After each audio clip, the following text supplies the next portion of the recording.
Hey everyone, this is doctor Asif Khan.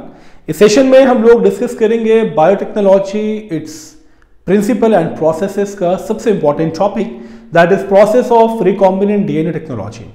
सो कैसे बनता है रिकॉम्बिनेंट डीएनए, कौन कौन से स्टेप्स इन्वॉल्व्ड हैं, हर एक स्टेप को बहुत अच्छे से समझना है, क्योंकि अगर आपको ना रिकॉम्बिनेंट डीएनए टेक्नोलॉजी समझना है या कंप्लीट बायोटेक्नोलॉजी समझना है ना, तो ये लेक्चर आपके लिए बहुत इंपॉर्टेंट होने वाला है। So let's start with the first step for the process of recombinant DNA technology. तो सबसे पहली चीज क्या है ना कि आपको ये चीज पता होनी चाहिए कि रिकॉम्बिनेंट डीएनए के लिए आप 2 स्पीशीज के डीएनए को बाइंड करते हैं। ठीक है, बहुत straight forward point two point आपको समझना है, तब आपको इस टॉपिक में मजा आने वाला है। तो रिकॉम्बिनेंट डीएनए में हम करते क्या है ना कि सपोज ये हमारा एक डीएनए का सेगमेंट है, इसको हम मर्ज कर देते हैं किसी दूसरे ऑर्गेनिज्म के डीएनए के साथ। ठीक है, और बीच में हम लोग हाइड्रोजन बॉन्ड्स भी लगा लें। तो ये जो आप डायग्राम देख रहे हैं ना, ये सबसे सिंपल सा एक प्रेजेंटेशन है रिकॉम्बिनेंट डीएनए का। ठीक है, तो ये रिकॉम्बिनेंट डीएनए, बट बेस क्या है ना, रिकॉम्बिनेंट डीएनए तो आप तब बनाएंगे जब आपको डीएनए मिलेगा। तो पहला स्टेप हमारा क्या होगा कि रिकॉम्बिनेंट डीएनए फॉर्मेशन में सबसे पहले हमें आइसोलेशन ऑफ डीएनए करना है। तो isolation of DNA is very important.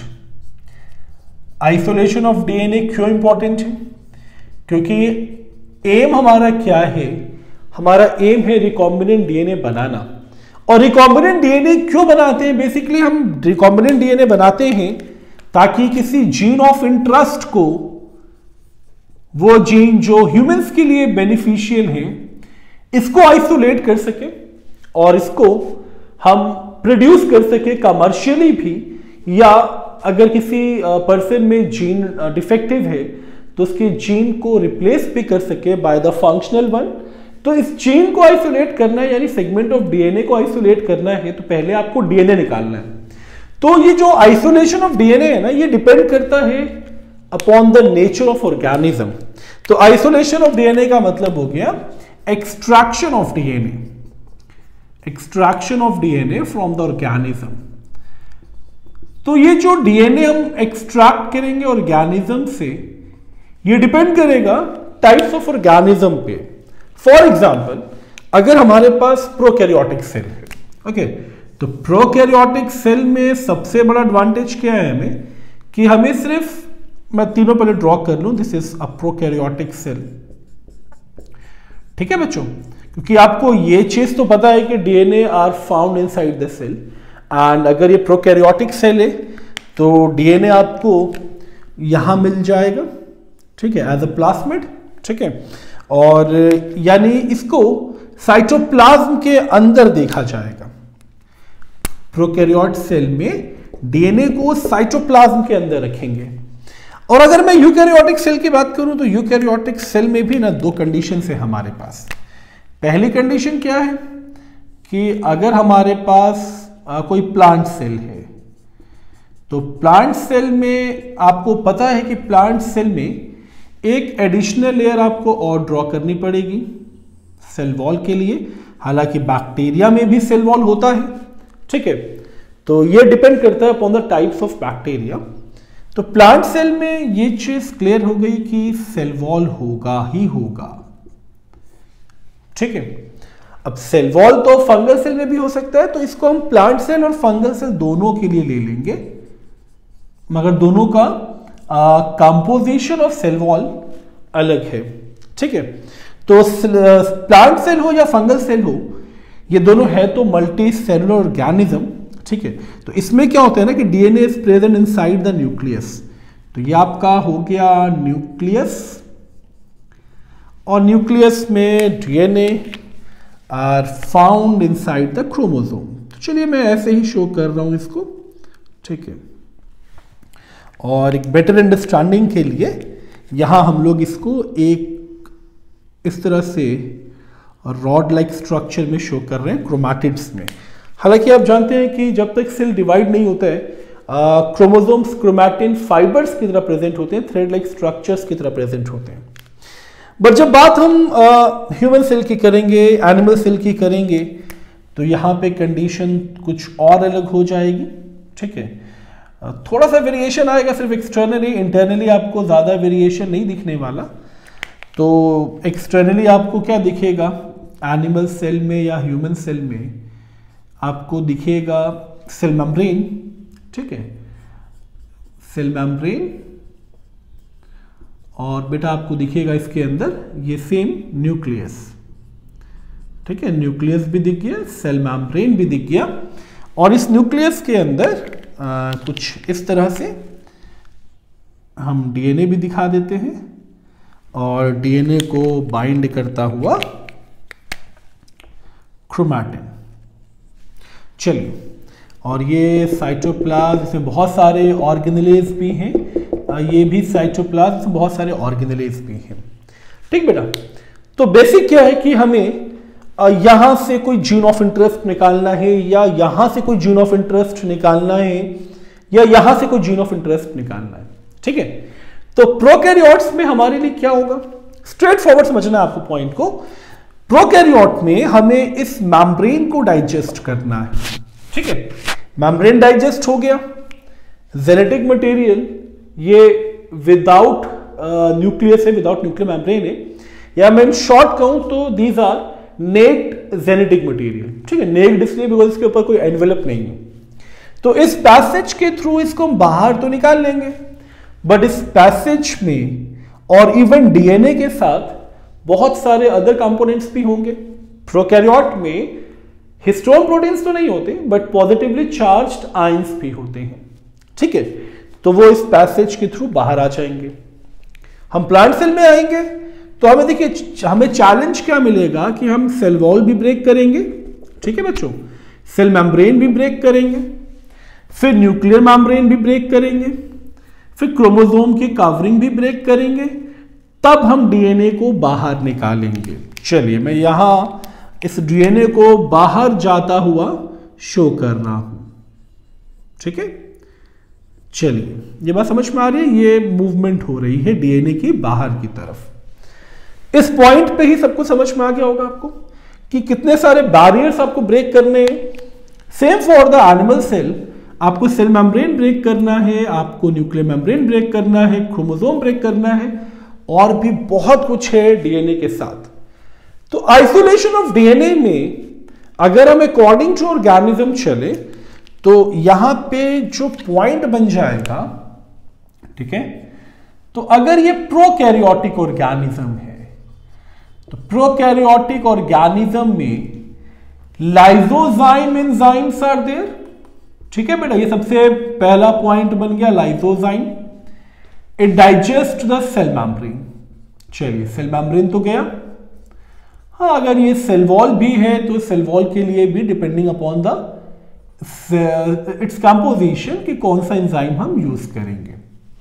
तो लाइसोजाइम डाइजेस्ट करेगा सेल मेम्ब्रेन को, और जो अदर मिनरल्स हैं लाइक प्रोटीन है, कार्बोहाइड्रेट्स है, लाइक पॉजिटिव चार्ज्ड आयंस है, तो प्रोटीन्स के लिए आप यूज करेंगे, मैं यहां पे एंजाइम लिख दूं पहले, प्रोटीएज विच डाइजेस्ट प्रोटीन्स, है ना। Same for the carbohydrates which digest carbohydrates. चलिए, और ऐसे ही अदर जो मॉलिक्यूल हैं उनको डाइजेस्ट करने के लिए एंजाइम्स प्रेजेंट होगा। ठीक है बच्चों, और जब बात यूकैरियोटिक सेल्स की आएगी, है ना, तो यूकैरियोटिक सेल में अगर ये प्लांट सेल है, ठीक है, अगर ये प्लांट सेल है, तो प्लांट सेल में क्या होगा कि हम सेल वॉल को डाइजेस्ट करेंगे। तो सेल वॉल के लिए हम क्या यूज करेंगे, सेलुलेज। ठीक है, cellulase digest cell wall of plant which is made up of cellulose. But अगर सेम चीज फंगल सेल वॉल के लिए हो तो फंगल सेल वॉल में क्या होगा ना बेटा, थोड़ा सा अलग हो जाएगा। Fungal cell wall digested by chitinase है ना, काइटमेज, ये काइटिन को डाइजेस्ट करेगा as fungal cell wall is made up of chitin. तो देखिए एनवेलप तो रिमूव्ड हो गया, सेम अब इंटरनल की तरफ चलना है। ठीक है, आई थिंक इस कंटेंट्स और इस डायग्राम से सब कुछ समझ में आ रहा है आपको। तो अब इन डायग्राम्स को मैं रब कर रहा हूं क्योंकि अभी हमें बहुत डिटेल तक जाना है। तो अब हम करेंगे क्या कि जो हमारे पास अदर मॉलिक्यूल्स हैं, तो आप जानते हैं कि डीएनए नेगेटिव चार्ज्ड मॉलिक्यूल है, तो डीएनए हमेशा हिस्टोन प्रोटीन को बाइंड करता है या हिस्टोन डीएनए को बाइंड करता है। तो बेटर ये है कि डीएनए ही हिस्टोन को बाइंड करे, क्योंकि आपने पढ़ा हुआ है हिस्टोन ऑक्टामर। तो ये जो हिस्टोन प्रोटीन्स है ना, उसको डाइजेस्ट करने के लिए हमें क्या चाहिए, प्रोटीएस चाहिए। तो प्रोटीएस हमें चाहिए, हमें कार्बोहाइड्रेट्स चाहिए, हमें आरएनएस चाहिए। ठीक है बच्चों, ये सब कुछ क्यों चाहिए, ताकि डीएनए सिर्फ डीएनए की फॉर्म में आए, कोई अदर मॉलिक्यूल ना आ जाए। बिकॉज हमारा एम क्या है, आइसोलेशन ऑफ डीएनए। तो अब ये सारी चीजें तो समझ में आ गई आपको कि प्रोटीएस से प्रोटीन, इवन हिस्टोन प्रोटीन या जो साइटोप्लाज्मिक प्रोटीन है, ये सब डाइजेस्ट होगा। यहाँ कार्बोहाइड्रेट्स डाइजेस्ट होंगे, यहाँ आरएनए भी डाइजेस्ट होगा, सब कुछ डाइजेस्ट हो गया। स्टिल डीएनए को कंप्लीटली प्यूरिफाई करने के लिए हम यूज करते हैं चिल्ड एथेनॉल का। ओके, तो ये पॉइंट बहुत इंपॉर्टेंट बन जाएगा कि डीएनए जो आइसोलेटेड डीएनए है, they are purified by chilled ethanol. तो चलिए अब आपके पास नंबर ऑफ एंजाइम को यूज करके डीएनए का पूरा प्यूरिफाइड फॉर्म आपके पास है। ठीक है, तो मैं इसको इस तरह से शो कर रहा हूं एक टेस्ट ट्यूब में, जिसमें आपने नंबर ऑफ एंजाइम्स ऐड किए, और उस चिल्ड इथेनॉल की वजह से डीएनए कुछ इस तरह से आपको ऊपर की तरफ फाइबर्स की फॉर्म में दिखना स्टार्ट हो गए। ठीक है, फिर आप इन डीएनए को निकालोगे, क्योंकि आपको जीन ऑफ इंटरेस्ट चाहिए, आपको पूरा डीएनए नहीं चाहिए। तो अब करेंगे क्या, अब आप करेंगे इसके रिमूवल को, टेस्ट ट्यूब से रिमूवल को स्पूलिंग के थ्रू आप इसको बाहर निकाल लेंगे। चलिए, स्पूलिंग भी हो गया। अब हम करेंगे क्या, अब हम उसके जीन ऑफ इंटरेस्ट को निकालेंगे। पहला स्टेप क्लियर ना। तो अब हम मूव करेंगे सेकेंड स्टेप की तरफ, जो कि हमारा रिस्ट्रिक्शन डाइजेशन है। ठीक है, तो फर्स्ट स्टेप बहुत इंटरेस्टिंग था, क्योंकि फर्स्ट स्टेप इसका बेस है, डीएनए हम लोगों ने निकाल लिया है। अब हमें सेकेंड स्टेप की तरफ बढ़ना है। ठीक है, तो सेकेंड स्टेप है हमारा रिस्ट्रिक्शन डाइजेशन।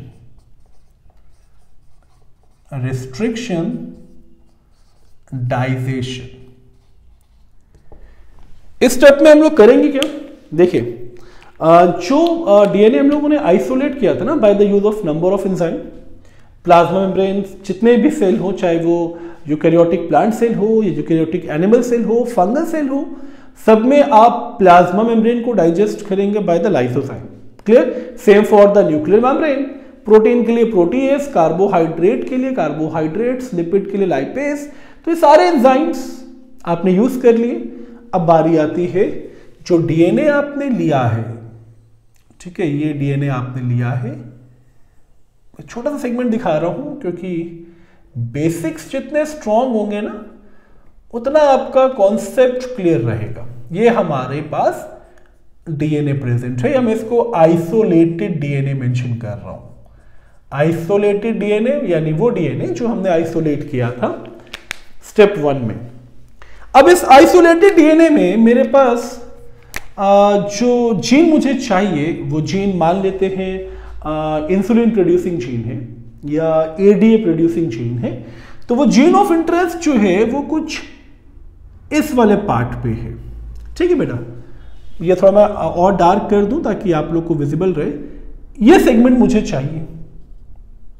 ठीक, तो इस सेगमेंट को निकालना है। पूरा डीएनए तो आपको चाहिए नहीं ना, आपको चाहिए सेगमेंट। तो अब आप जो स्टेप करेंगे वो है रिस्ट्रिक्शन डाइजेशन। तो रिस्ट्रिक्शन डाइजेशन में आपको करना क्या है, जीन ऑफ इंटरेस्ट को निकालने के लिए मैं थोड़ा सा इसको स्ट्रेट कर दूं अब, ठीक है।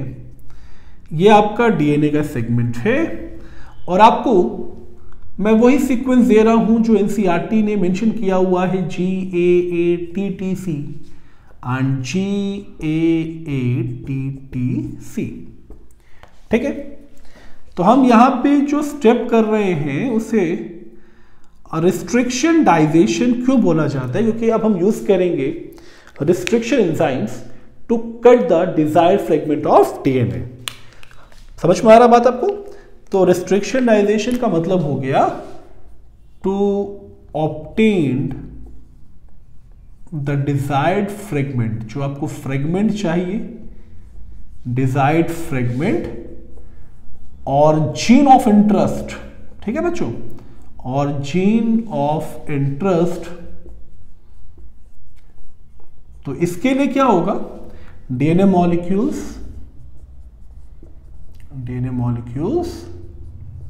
can be cut by the use of restriction enzyme। अब रिस्ट्रिक्शन एंजाइम कैसे कट करेगा, इसकी हालांकि डिटेल वीडियो अगर आपको देखनी है और टाइप्स क्या है, कैसे फंक्शनिंग करता है, ये मेरे चैनल पे ऑलरेडी पड़ा है, लिंक डिस्क्रिप्शन बॉक्स में है। बट बहुत डिटेल में हम नहीं जाएंगे अभी, पहले आप उसको देख लें रिस्ट्रिक्शन एंजाइम्स का प्रॉपर फंक्शनिंग।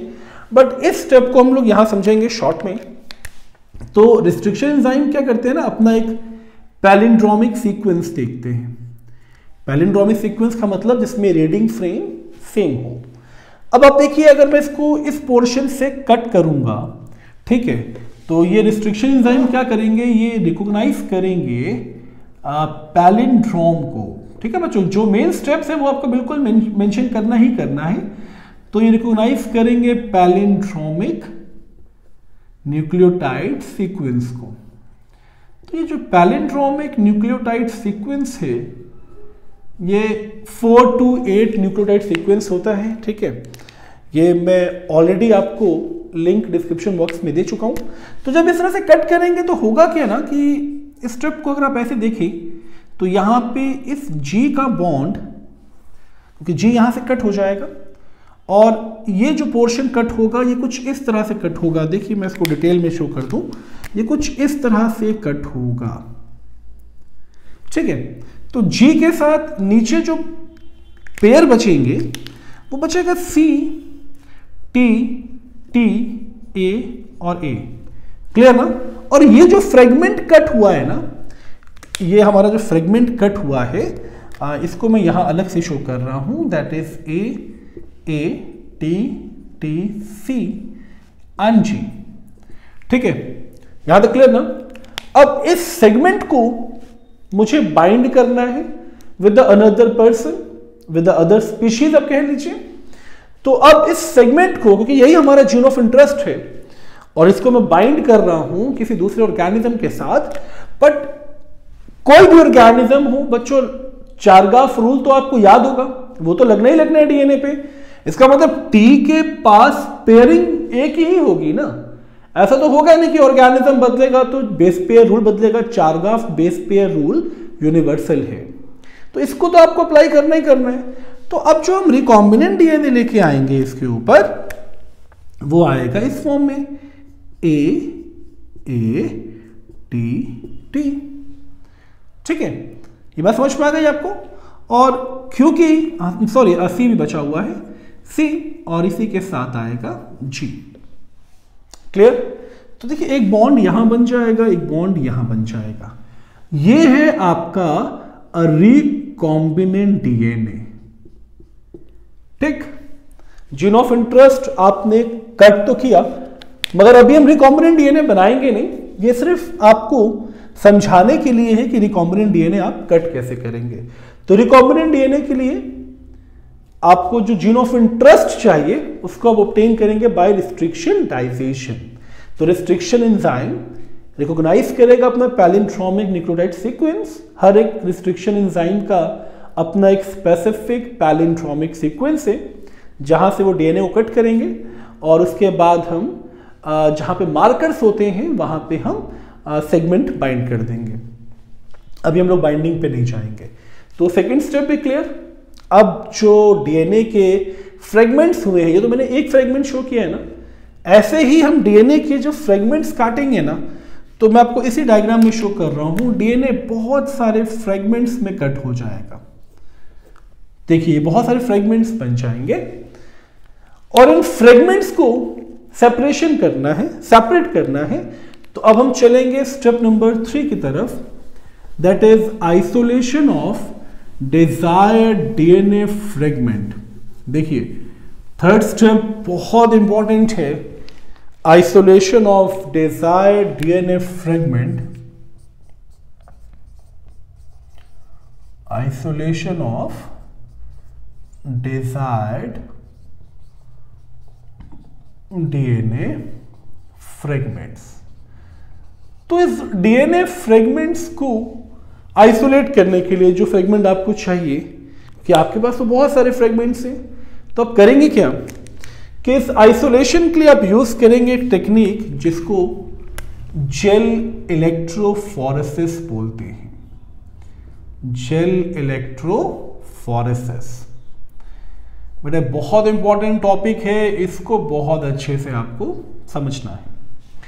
तो जेल इलेक्ट्रोफोरेसिस का मतलब ये technique separation of DNA fragments के लिए है, ठीक है, separation of DNA fragment on the basis of size.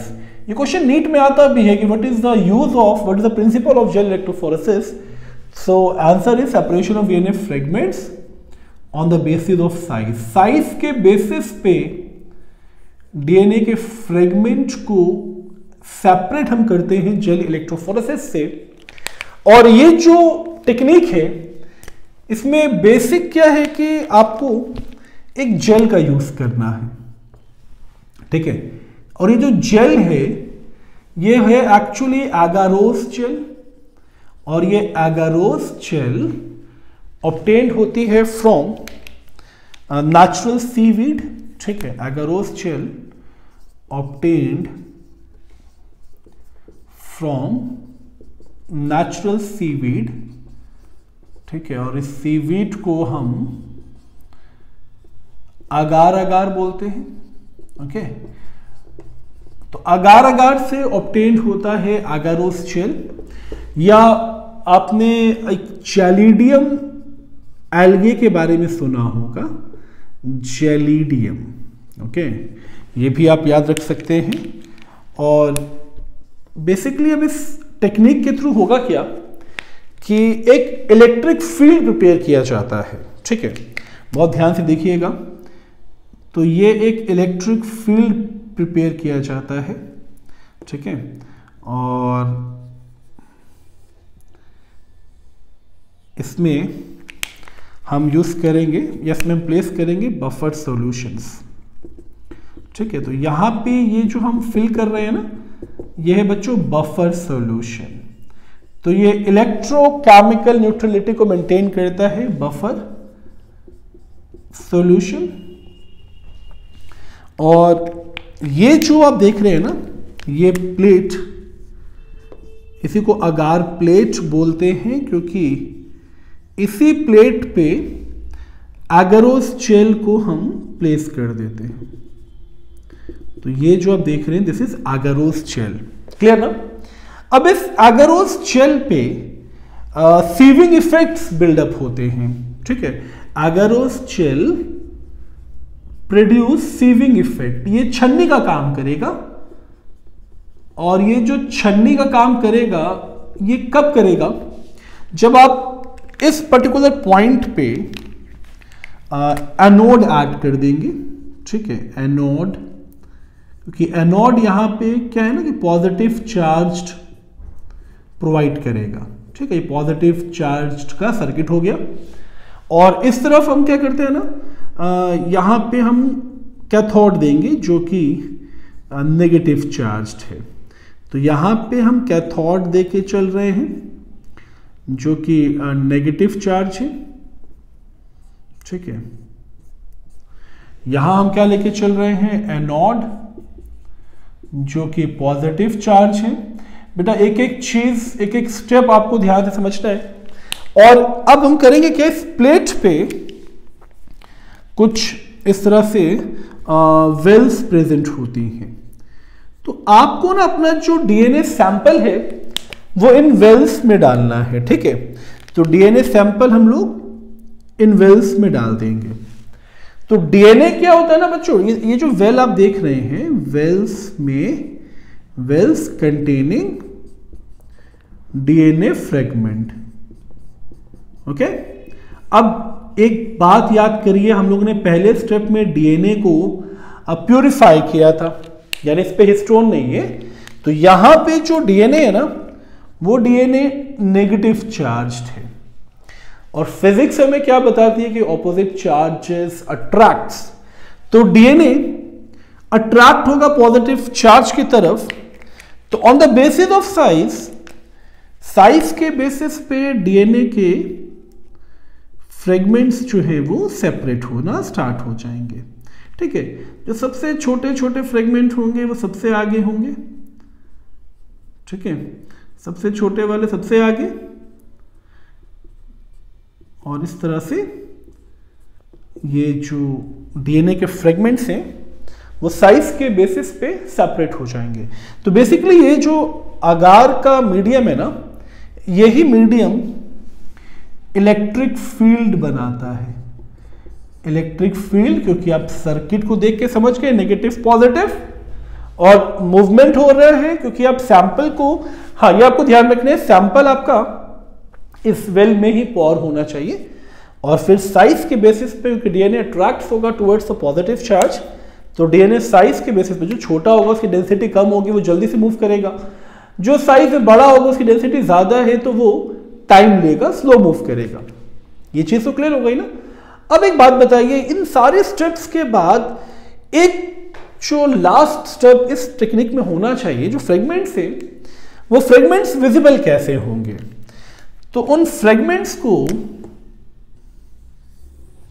ठीक है, उन फ्रेगमेंट्स को स्टेन किया जाएगा, stained by ETBr, that is ethidium bromide. तो इथिडियम ब्रोमाइड से इसको स्ट्रेन करेंगे। तो इथिडियम ब्रोमाइड से स्ट्रेन करने के बाद डीएनए अपीयर कैसा होगा, येलो और ऑरेंज कलर बैंड्स। तो ये येलो और ऑरेंज कलर के बैंड्स जो है ना, ये आपको एज इट इज नहीं दिखेंगे, ये भी आपको ध्यान रखना है। स्ट्रेन करने से येलो ऑरेंज बैंड तो दिखेगा, बट आपको डायरेक्ट नहीं दिखेगा। इसके लिए आपको क्या करना है ना, इसको यूवी रेस प्रोवाइड करना है। ठीक है, यूवी रेस आपको प्रोवाइड करना है फॉर विजिबिलिटी। चलिए, अब जो फ्रेगमेंट आपका जीन ऑफ इंटरेस्ट कैरी कर रहा है, उस फ्रेगमेंट का आप करेंगे नेक्स्ट स्टेप, यानी एम्प्लीफिकेशन। एम्प्लीफिकेशन में हम क्या करेंगे, एम्प्लीफिकेशन में हम उस पर्टिकुलर सेगमेंट का, उस फ्रेगमेंट का मल्टीपल कॉपीज बनाएंगे। ठीक है, तो मल्टीपल कॉपीज कैसे बनाएंगे, इसके लिए हम फोर्थ स्टेप को समझेंगे। So the fourth step is amplification. Amplification का मतलब ही होता है मल्टीप्लिकेशन। तो amplification of desired DNA fragments. ठीक बच्चों, तो एम्प्लीफिकेशन का मतलब क्या होता है, मल्टीप्लिकेशन। और यहां पे जो हम मल्टीप्लिकेशन करेंगे ना, ये मल्टीप्लिकेशन होगा by the use of polymerase chain reaction और PCR। तो पॉलीमरेज चेन रिएक्शन हम यूज करने वाले हैं। तो पॉलीमरेज चेन रिएक्शन और PCR, इसके भी डिटेल्ड वीडियो मेरे चैनल पे अवेलेबल है, लिंक मैं डिस्क्रिप्शन बॉक्स में दे दूंगा। बट यहां पे इसको हम बेसिक तरीके से समझेंगे। तो जीन ऑफ इंटरेस्ट हमने ऑब्टेन कर लिया था बाय जेल इलेक्ट्रोफोरेसिस। अब हम उस जीन ऑफ इंटरेस्ट में पहला स्टेप क्या करेंगे ना, डिनेचुरेशन करेंगे। तो डिनेचुरेशन में हम क्या करेंगे, जो फ्रेगमेंट हमें चाहिए था, जो जीन ऑफ इंटरेस्ट हमारे पास था, ठीक है, वो स्टेप हमारे पास, सपोज ये फ्रेगमेंट है हमारे पास, ठीक है, हमें क्या करना है, इसकी मल्टीपल कॉपीज बनानी है, क्योंकि सपोज यही चीज मुझे कमर्शियली बेचनी है। तो मेरे पास क्या होता है ना कि इकोलाई बैक्टीरिया जहां पे मल्टीपल कॉपीज बनाएगा, बट आर्टिफिशियली अगर आप कोविड का केस देखें, कोविड के केस में क्या होता है ना, आप पैथोजेंस को डिटेक्ट करते हो वेरी लो काउंट पे, आपको सिम्टम्स भी फील नहीं होते, बट स्टिल आप पैथोजेंस को डिटेक्ट कर लेते हो। कैसे कर लेते हो, क्योंकि उसके आप जेनेटिक मटेरियल को पीसीआर के थ्रू, मल्टीपल कॉपीज के थ्रू एक लंबे से जेनेटिक मटेरियल की फॉर्म में देख लेते हो। यहां भी हम वही करने वाले हैं। तो सबसे पहले हम करेंगे क्या ना, इसको हाई टेम्परेचर पे हीट करेंगे। तो डिनेचुरेशन में हमारा एम क्या है, इसको हीट करेंगे, हीटेड एट हाई टेम्परेचर। तो इसको हम हाई टेम्परेचर पे हीट करेंगे तो टेम्परेचर हमारा होगा around 92 degree Celsius to 94 degree Celsius, ठीक है। इस स्टेप से होगा क्या, इस स्टेप से होगा ये कि ये दोनों स्ट्रैंड सेपरेट हो जाएंगे एंड ये टेम्पलेट का काम करेंगे, ठीक है। तो अब ये जो स्टेप है ये बन गया, इसको ले लेते हैं 5 to 3 प्राइम और 3 to 5 प्राइम। तो ये दोनों ही स्टेप हमारे लिए अब टेम्पलेट का काम कर रहे हैं, ठीक है। सेम जैसे डीएनए एप्लीकेशन में था ना, डीएनए टेम्पलेट का काम करता था, और जब आपने ट्रांसक्रिप्शन पढ़ा था तो एक ही स्ट्रैंड टेम्पलेट बनता था 5 to 3 प्राइम। तो डिनेचुरेशन आपका हो गया। सेकेंड स्टेप में आप क्या करेंगे ना, सेकेंड स्टेप में आप करेंगे अनीलिंग। अनीलिंग का मतलब होता है चिपकाना किसी चीज को। तो हम करेंगे क्या ना कि ये जो हमारा टेम्पलेट है, चलिए अब सेकेंड स्टेप आ गया हमारा, ये आ गया आपका टेम्पलेट, और इस टेम्पलेट पे आपको नया पॉलीमर बनाना है एज इट इज, ठीक है। यानी सपोज मैं एग्जांपल लेके चलूं तो यहां पे ATTGGC है, तो इसका जो पेयरिंग बनेगा, सपोज ये बेसिस है, तो पेयरिंग क्या बनेगा, चारगाफ रूल के अकॉर्डिंग TAACCG, यही बनेगा ना बच्चों, यही बनेगा ना। तो जो हम स्ट्रैंड बनाएंगे इसके सामने, न्यू स्ट्रैंड जो बनाएंगे वो भी इसी फॉर्म में आएगा, इसका जस्ट कॉपी बनेगा। तो इसके जस्ट कॉपी को बनाने के लिए, इसके पॉलीमर्स को बनाने के लिए हमें चाहिए डीएनए पॉलीमरेज। तो अनीलिंग में हमें करना क्या है, बाइंडिंग ऑफ प्राइमर्स, ओके। सबसे पहले हम बाइंड करेंगे प्राइमर्स को, और हमें प्राइमर्स जो चाहिए वो हमें चाहिए 2 ओलिगोन्यूक्लियोटाइड, ठीक है। और ये प्राइमर्स क्यों चाहिए, क्योंकि पॉलीमरेज इसी पे बाइंड होगा। तो 2 ओलिगोन्यूक्लियोटाइड फॉर, और प्राइमर्स होते क्या है, शॉर्ट स्ट्रेचेस ऑफ आरएनए, ठीक है बेटा। तो ये शॉर्ट स्ट्रेचेस ऑफ आरएनए इसलिए चाहिए बिकॉज 5th एंड पे ही डीएनए पॉलीमरेज बाइंड होगा। तो 5th एंड पे पॉलीमरेज को बाइंड करने के लिए हमें प्राइमर्स लगाना पड़ता है। और अब हमें करना क्या है कि यहां पे जब 2 ओलिगोन्यूक्लियोटाइड लगा देंगे तो हम यहां पे डीएनए पॉलीमरेज को बाइंड करेंगे। डीएनए पॉलीमरेज बाइंड्स विद, किससे बाइंड होगा, प्राइमर से। अब सबसे इंपॉर्टेंट लाइन, जो सबसे ज्यादा कॉमन पॉलीमरेज यूज होता है इस प्रोसेस में, वो है टैक पॉलीमरेज, ओके। तो Taq polymerase is the most, Taq polymerase is the most commonly used DNA polymerase. ऐसा क्यों, पहले तुम टैक का मतलब देख ले। टैक इज एक्चुअली पॉलीमरेज एक बैक्टीरिया से ऑब्टेन होता है, थर्मस एक्वाटिकस, ठीक है। तो ये थर्मस एक्वाटिकस जो बैक्टीरिया है, इससे ऑब्टेन होने वाला पॉलीमरेज इस टैक पॉलीमरेज, और ये थर्मोस्टेबल होता है, ठीक है, थर्मोस्टेबल।